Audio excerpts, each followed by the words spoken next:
Todos vamos a dar inicio a la clase programada para el día de hoy, 18 de marzo. Hoy en día nos han asignado la explicación de este tema de vital importancia dentro de la especialidad de urología. La hiperostática obstructiva benigna resulta ser una patología altamente prevalente entre los mayores de 50 años. Por lo tanto, tenemos que ponerle hincapié y hacer una absoluta reverencia a esta patología, porque la mayor parte de los mayores después de los 50 años van a tener esta patología. Sin más prolegómenos, en cuanto a la historia se refiere, ha sido denominada próstata proveniente del griego que significa pro, antes, y vistanai, que significa yacer, estar ahí. Por lo tanto, es una glándula que se presenta y quiere decir que está ahí al finalizar de la uretra en el hombre. 300 años antes de Cristo la denominaba carnosidades, antes de llegar a la vejiga, por lo tanto en el prolegómeno del cuello de la vejiga. ¿Qué concepto tiene la hiperplasia? Es el aumento del tamaño prostático. Se debe a un aumento del número celular y a una disminución de la apoptosis. Por lo tanto, lo que quiere decir tenemos que ver, hiperplasia es el aumento del número de las glándulas, hipertrofia es el aumento del volumen. En la introducción se refiere, vamos a indicar que es el tumor benigno más frecuente en el varón de más de 50 años. Es la primera causa de consulta externa urológica en todo el mundo. Segunda causa de ingreso hospitalario para cirugía, por lo que esto representa es una patología altamente de solución quirúrgica. El desarrollo de la hiperplasia inicia alrededor de la cuarta década como un fenómeno focal y de origen estromal. Esto es importante. En cuanto a la anatomía, debemos, para estudiar la glándula, definitivamente establecer su situación, sus relaciones y su posición anatómica fundamental para tener una idea global de esto. Es un órgano fibromuscular. Quiere decir que tiene una estructura de sostén que es de fibra muscular lisa. Es una mixta con función endocrina y exócrina. Forma el 70% del semen. El mismo está compuesto de ácido cítrico, fosfatasa ácida, prostaglandinas y fibrolisina. Siempre, siguiendo con la anatomía, vamos a indicar que su localización está. Aquí tienes que indicarlo. Esta es la próstata, glándula mixta fibromuscular, y está ubicada delante la sínfisis del pubis y el espacio virtual que es el de Retzius. Por detrás está la fascia de Denonville y las vesículas seminales. Por supuesto, el recto. Hacia arriba está sobre o por debajo de la vejiga y hacia abajo la delimita el esfínter externo o el diafragma urogenital. ¿Está claro esto? Sigue. Esta es una pieza para ver dónde está la situación anatómica real en la base de la vejiga y con todas las explicaciones que les hemos dado. Hay una subdivisión anatómica fundamentalmente se refiere a su estructura vital, quiere decir morfológica funcional. El compartimiento morfológico, funcional y fundamentalmente patológico definido. Es por eso que se toma en ocasiones y desde el punto de vista anatómico esta clasificación. 70% representa la zona periférica, es asiento del adenocarcinoma, alcance del dedo explorador pilla rectal. La zona central representa el 25%. La zona periprostática, que es la más pequeña, no posee glándulas. En cambio, la zona de transición, que representa hasta el 5%, es asiento de una hiperplasia prostática benigna en relación al 70%, donde se acentúan los adenocarcinomas. Esta es la representación gráfica. Ahí tienen la zona central en A, en B la fibromuscular, zona de transición, zona periférica y la E, la periuretral. McNeil ha diseñado esta situación en base a morfología y función. Esto tiene representación fundamentalmente para nosotros cuando vamos a detectar y diagramar el procedimiento de la biopsia en sextantes. Continuamos con la anatomía. La irrigación arterial es una glándula totalmente irrigada y no posee por sí misma, aunque últimamente estoy leyendo en los libros modernos que la denominan a un segmento de la arteria vesical inferior antes de su bifurcación como arteria prostática. Desde advenimiento, desde hace años, no existe como tal una arteria prostática pura, sino simplemente son ramas de la hemorroidal media, la pudenda interna, anda indicándoles, y la vesical inferior. Esta, por lo tanto, ha de distribuirse en una rama vesicoprostática. Ahí está. La vesical inferior se divide en dos, la prostática en sí mismo y la capsular. La siguiente.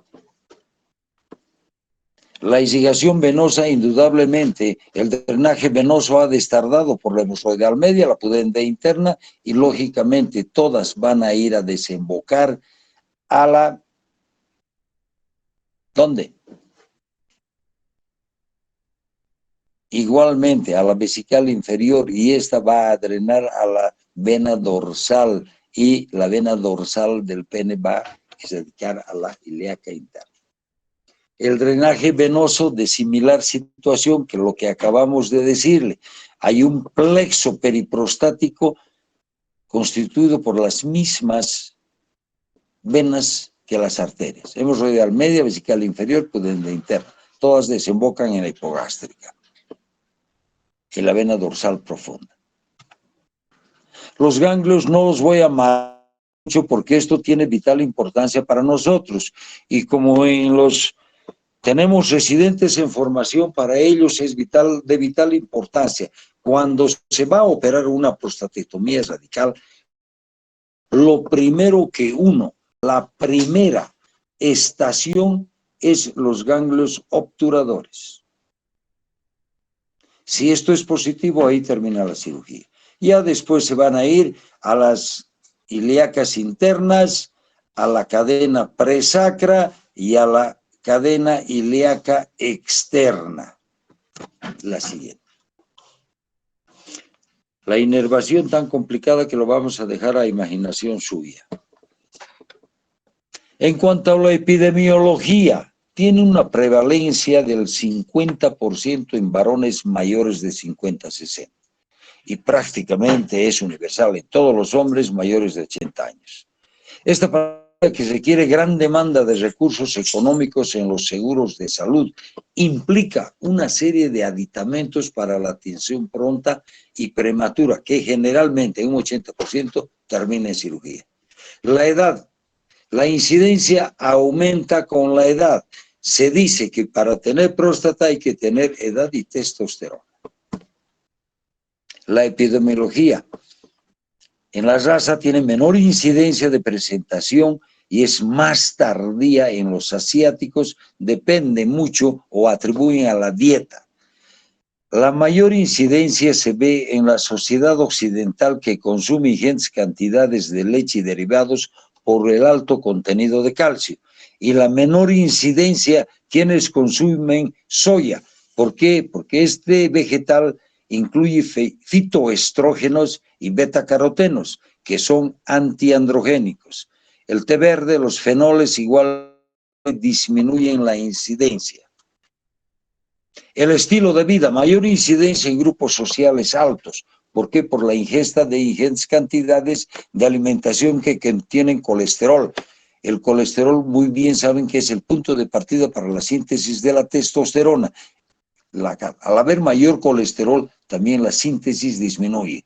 Se atribuye por atribución, no estadísticamente, al tabaco, que aumenta la incidencia. ¿Qué enfermedades están asociadas con esta patología? Mayor incidencia con diabetes, hipertensión o enfermedades cardiovasculares, por este mismo problema que acabo de mencionar líneas arriba.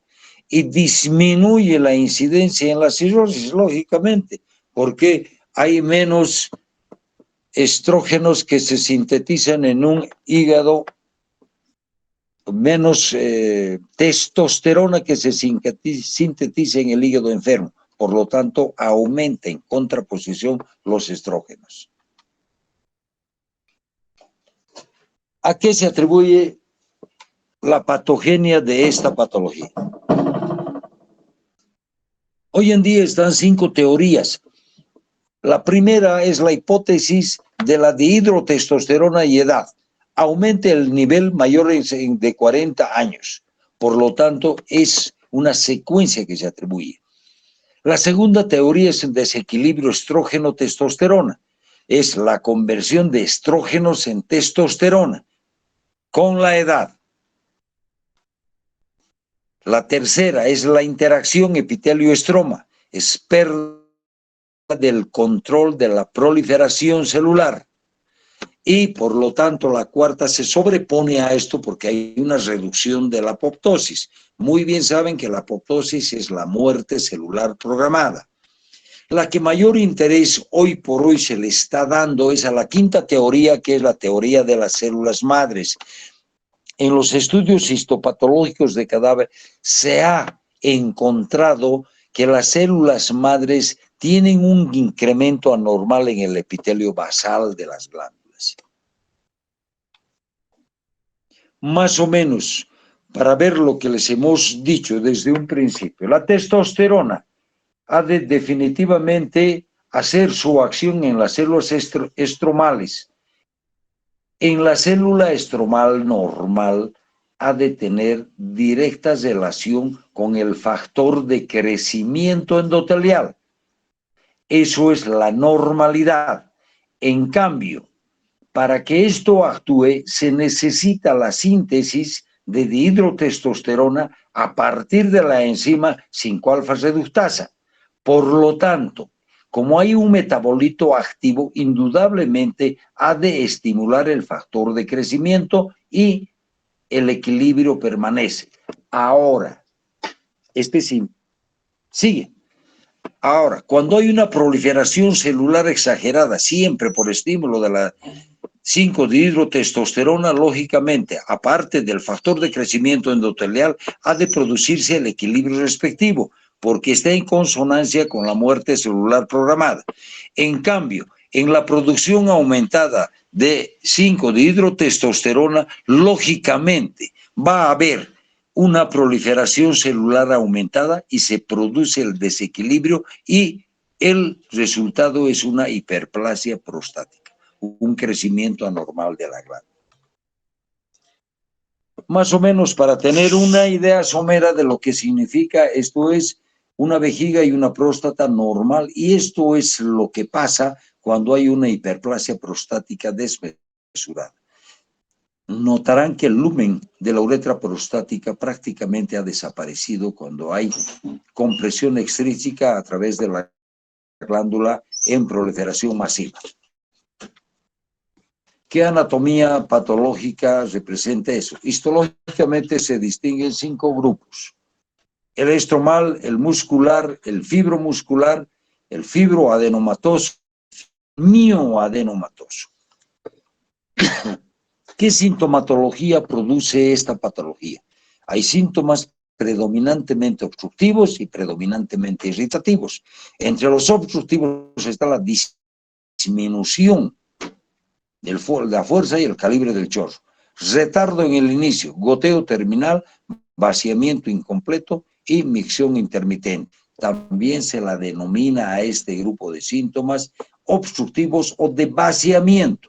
En cambio, irritativos o de llenado se traducen en una polaquiuria. Saben muy bien ustedes que la polaquiuria es el aumento en la frecuencia, la nocturia es más veces en la noche, la urgencia es cuando definitivamente el deseo miccional llega y indudablemente si no llega al baño, pues moja la ropa. La urge incontinencia es el caso extremo de la primera y el dolor suprapúbico, como toda irritación, lógicamente ha de traducirse en un dolor permanente.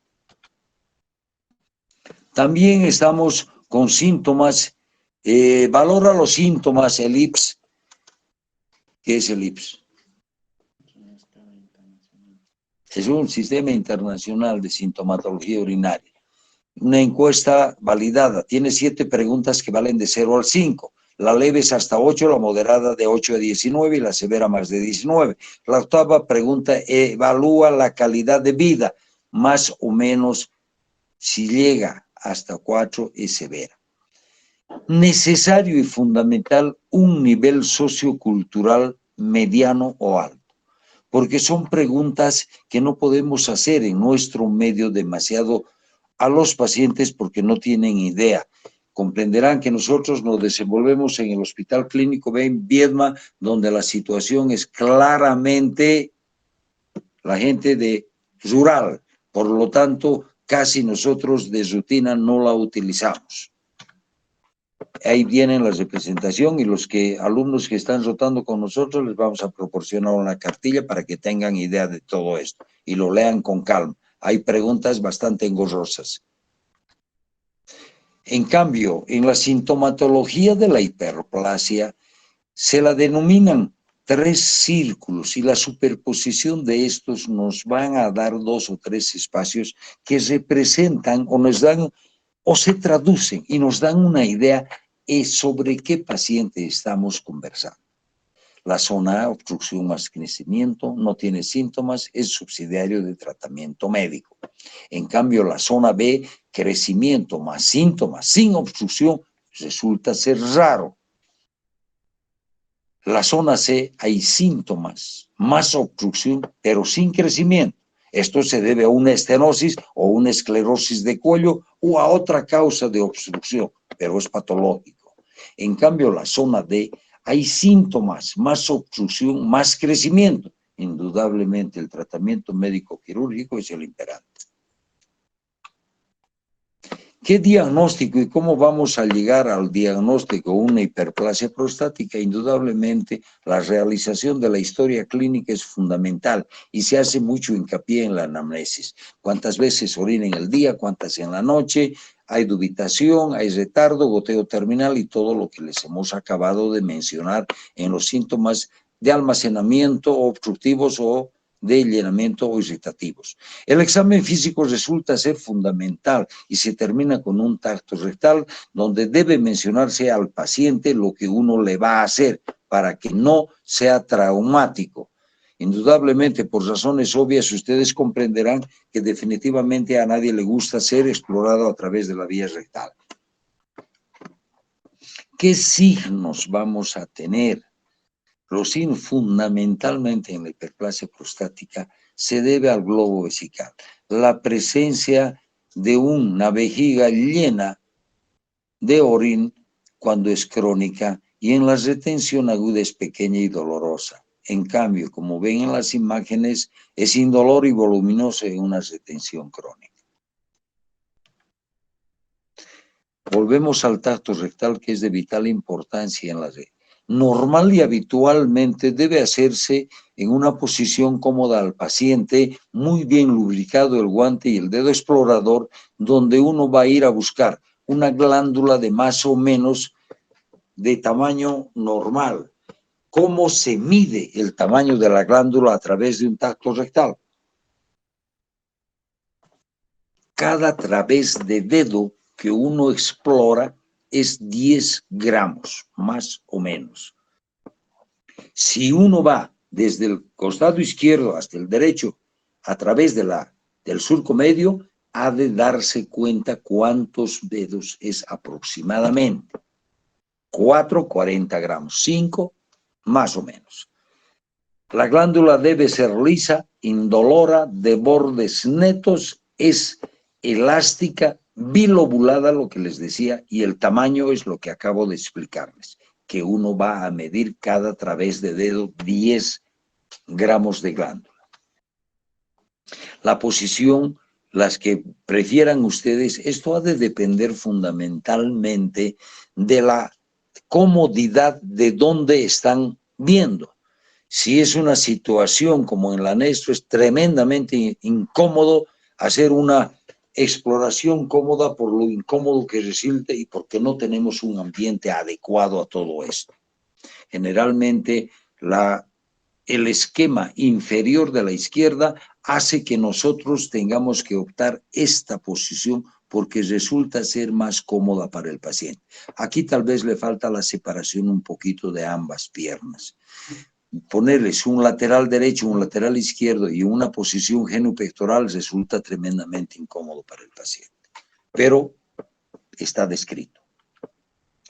El diagnóstico, lógicamente, la va a corroborar uno después de la elaboración de su historia clínica y la exploración con la conclusión de un examen rectal muy bien realizado. Uno ha de complementarlos con los exámenes de laboratorio. Es de rutina, lógicamente, hacer un examen general de orina, una creatinina, urea, ácido úrico y una glicemia. Esto indudablemente dentro del contexto general. Ahora, lo fundamental que hoy en día se hace es el antígeno prostático específico, el famoso PSA, que lo normal es de 0 a 4 nanogramos por mililitro. ¿Qué es el PSA? Es una glicoproteína, es una calicreína de 34 kilodaltons y su función fundamentalmente es licuar el coágulo seminal. Quiere decir que patrocina, fomenta, preserva la motilidad espermática y gracias a ello es el recorrido que hacen los espermatozoides hasta llegar al óvulo. Siempre podemos hacer, siguiendo con los exámenes complementarios, una flujometría. ¿Qué es la flujometría? Es la medición del volumen urinario por tiempo limitado. Son válidos volúmenes de 125 a 150 mililitros. El mínimo es de 12 mililitros por segundo y el máximo es 20. Uno saca sus conclusiones. La orina residual es considerada admisible 10% del volumen miccional. O en cambio, si tiene una ecografía, ¿no?, el 50% de la capacidad máxima. Ahí tienen los flujómetros hoy en día, ya están definitivamente con todo el tecnicismo moderno, inclusive hay una lectura y un trazo electromiográfico que nos va a dar una idea más soberana. Seguimos. Siempre, la ecografía para nosotros es de vital importancia, porque no solo evalúa el tamaño de la próstata, sino determina el volumen de la orina residual. Excluye otras patologías renales, ureterales, vesicales o prostáticas, pero tiene un defecto, es operador dependiente. Por lo tanto, definitivamente no es un examen 100% confiable ni que determine el tamaño propio. Evalúa toda la vía urinaria, lo que les decía, quiere decir riñón, ureter, vejiga y próstata. Ahí tenemos una imagen donde perfectamente se ve la vejiga, por encima todo lo negro es orín y la protrusión en el piso vesical de una glándula prostática de mediana a grande. Seguimos otros, sí, esto es una próstata intravesical de gran tamaño. Lo que quería que esta imagen se la pone porque la presencia o una de las imágenes radiológicas es la vejiga de esfuerzo. Van a escuchar hablar. ¿Qué significa una vejiga hipertrofiada?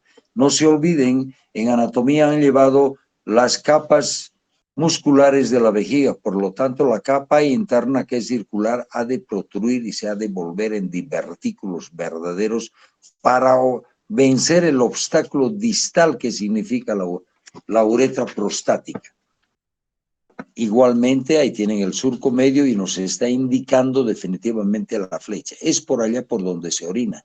Y si a los lados, los contornos laterales está obstruido por las glándulas laterales, lógicamente, la fuerza que debes realizar para vencer el obstáculo distal ha de ser mayor. Por lo tanto, se hipertrofian las fibras musculares de la vejiga. Igualmente, la presencia de la sonda, una próstata intravesical y todo lo negro es el orín en la vejiga. Similar situación con una próstata grande, todo eso es la próstata y arriba en el lumen el globo de la sonda vesical. La uretrocistoscopía, otro aditamento a favor para realizar un diagnóstico, solo tiene indicaciones precisas cuando hay hematuria, cuando hay una estenosis o una cirugía previa. Pero la imagen de la derecha es lo que quisiera que lo tomen en cuenta. Es una imagen endoscópica donde se ven los lóbulos laterales de la próstata. Se ve el verumontano con el conducto eyaculador y se ve la vasa media, quiere decir el labio posterior de la vejiga. Por lo tanto, cuando uno evalúa endoscópicamente, tiene que medir desde la punta del verumontano hasta el cuello de la vejiga. Entonces es otro sistema indirecto de ver el tamaño de la próstata. Y fundamentalmente el grado de obstrucción que tiene esta imagen endoscópica. ¿Qué diagnóstico diferencial vamos a tener en esta patología? Todo proceso obstructivo distal, indudablemente. Entonces, tenemos por la polaquiuria nocturna irritación, infección urinaria. La estenosis de uretra mostalis. Esta, que es una patología obstructiva distal. La vejiga neurogénica ha de producir una vejiga hiperactiva en ocasiones. El cáncer de próstata, por su crecimiento desmesurado, ha de obstruir el flujo normal urinario. La prostatitis aguda es una patología inflamatoria. El trauma vesical de similar causa y la litiasis urinaria. Aquí tienen una piedra gigante dentro de la vejiga que prácticamente está abarcando todo el lumen de la vejiga. Ahora que se la patología habrá que tratarle. Primeramente vamos a explicarles el tratamiento de tipo médico. Hoy por hoy todavía en ciertas latitudes del mundo actúan los fitoestrógenos, la fitoterapia, que está dada fundamentalmente por el pigeon africano, Serenoa repens y la Sabal cerulata, que son del tipo y la familia de las palmeras. El pigeon africano es la palmera enana. ¿Qué acción tienen estos tres? Hay como 10, lo que nos interesa y tienen fundamentos científicos son estas tres. Una acción antiinflamatoria, antiestrogénica, antiandrogénica, porque disminuyen la globulina transportadora de testosterona. Eso es su mecanismo de acción. Ahora, hay inhibidores de la 5-alfa-reductasa. Si los que están presentes recuerdan, a un principio habíamos dicho en la fisiopatología que definitivamente era fundamental la 5-alfa-reductasa para la transformación de la testosterona en 5-dihidrotestosterona. Por lo tanto, es el metabolito activo de la testosterona. Entonces, esta enzima inhibe las isoenzimas 5-alfa-reductasa del tipo 1 y 2.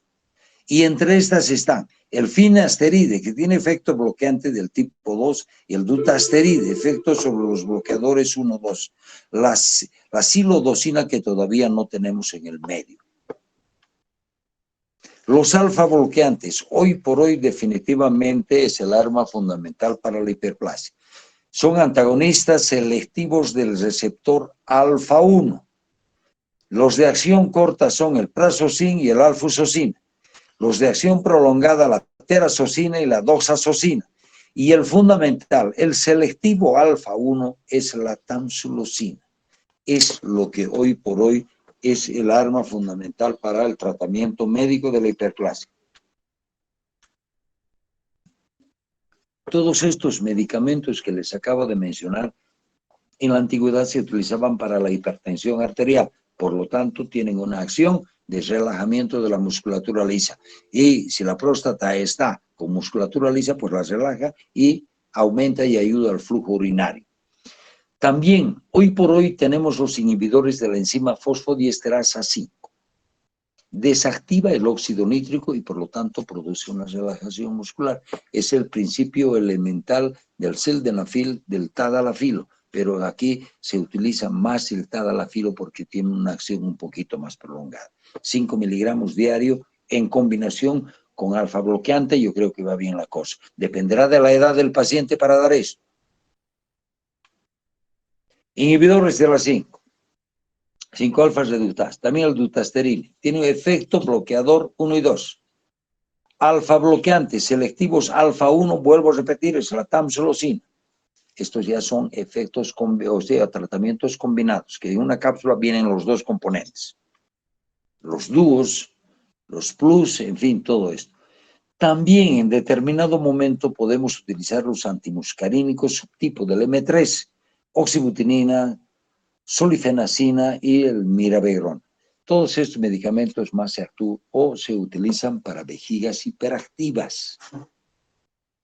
Los alfa bloqueantes también, en combinación con estos, vienen tamsulosina de 0,4 miligramos.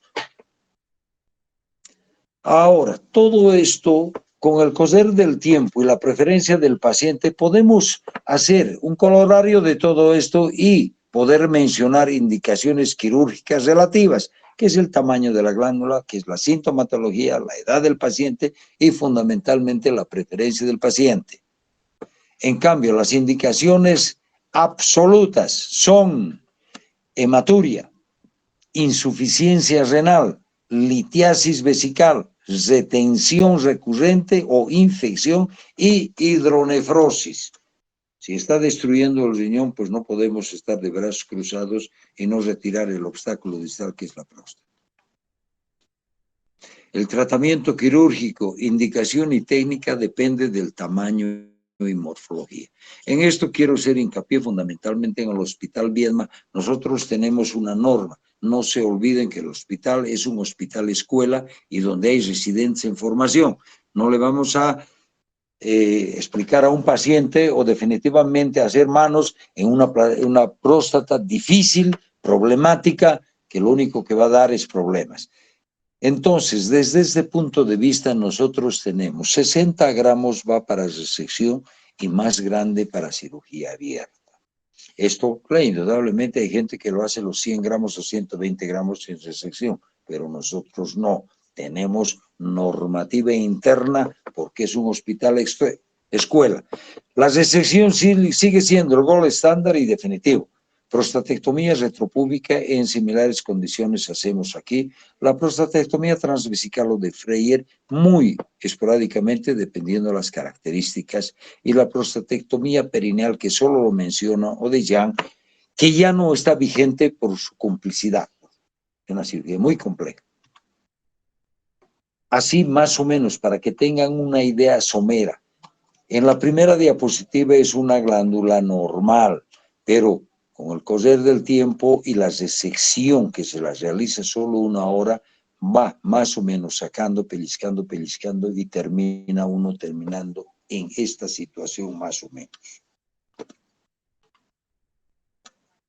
Igual, este es el resectoscopio y así es que se corta. Esa es una imagen endoluminal, endoscópica, donde uno está cortando la próstata a través desde la vejiga al verumontano. Hay condiciones anatómicas y fundamentalmente más o menos límites quirúrgicos que uno no la debe rebasar. En cambio, la prostatectomía abierta convencional se debe a una enucleación digital. Es una cirugía bastante incómoda porque vean dónde está la sínfisis del pubis, ¿no? Definitivamente uno tiene que enuclear dentro y después hacer la hemostasia. A un principio he hecho hincapié en la más o menos complejidad de la irrigación arterial que tiene esta glándula. Lo incómodo anatómicamente para abordarla, lo complejo que es, entonces resulta muy problemático. El uso de energía. Hoy por hoy van a ver que definitivamente hay la evaporación con láser, la enucleación con láser o plasma y la ablación con plasma, la imagen inferior, donde evapora el famoso honguito, se va quemando, quemando, quemando y uno termina pues cauterizando y evaporando la mayor cantidad de la glándula y dando un lumen bastante complaciente para que pueda la vejiga evacuar cómodamente el contenido vesical. De estos tratamientos existe infinidad. Hoy por hoy prácticamente se ha masificado el uso, los mínimamente invasivos, los cómodos, se las hacen indudablemente, inclusive en el consultorio, cuando uno tiene toda la situación. Lo que están viendo es la prótesis expansible, es un pequeño aditamento similar a la angiografía, ¿no? A los que ponen los stents para problemas de infarto de miocardio. Entonces esto abre y se entierra en la prostatotomía, que solamente significa el corte de la glándula prostática, la termoterapia, el TUM, la ablación transversal con aguja, la dilatación con dilatación de alta presión. Hay otros con frío, con nitrógeno líquido, otros con caliente. Definitivamente tratan de simplificar y de abordar. En nuestro medio, la conjura y la predisposición es solucionar problemas, no hacer experimentos, pero ustedes tienen la obligatoriedad de saber alternativas de este tratamiento quirúrgico. ¿Qué complicaciones tiene esta patología? Tiene complicaciones inmediatas, que es durante el transoperatorio una hemorragia masiva. Por lo tanto, esto te va a condicionar a una bajada de la presión y a un infarto del miocardio. Si después de las transfusiones u otras cosas, hay que tener mucho cuidado en la trombosis venosa profunda y después en un trombolismo pulmonar que tiene alto índice de mortalidad. Por eso es de que el preoperatorio es bastante riguroso en estos pacientes. No se olviden, quienes se operan de próstata son mayores de 60 o 70 años, por lo tanto tienen comorbilidades en mayor o menor proporción.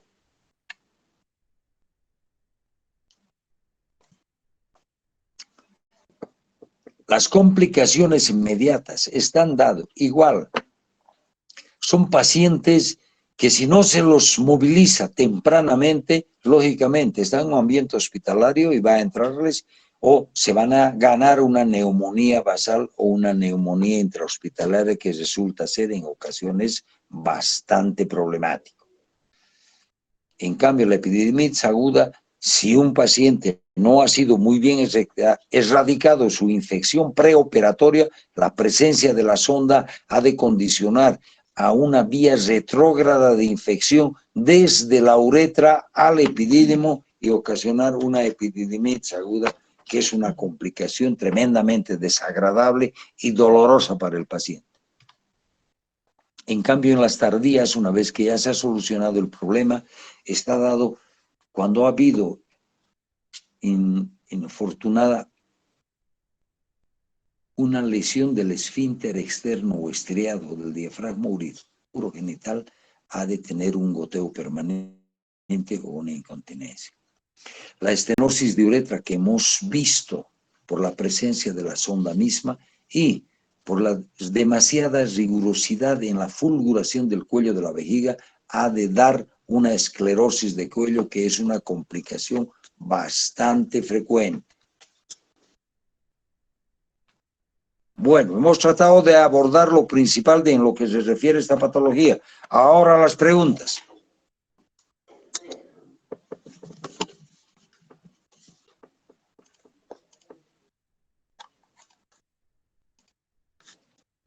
¿Ya? Pregunte.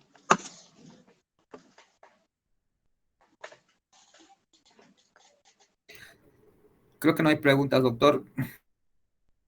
Adelante. Creo que no hay preguntas, doctor. Ah, perfecto. O estaba tan abstracto o tan claro que no hay preguntas. Bueno, jóvenes, de no haber preguntas, vamos a dejarles en libertad. Gracias. Hasta luego, doctor. Gracias. Hasta luego. Gracias, doctor. Gracias, doctor. Gracias, doctor. Hasta luego.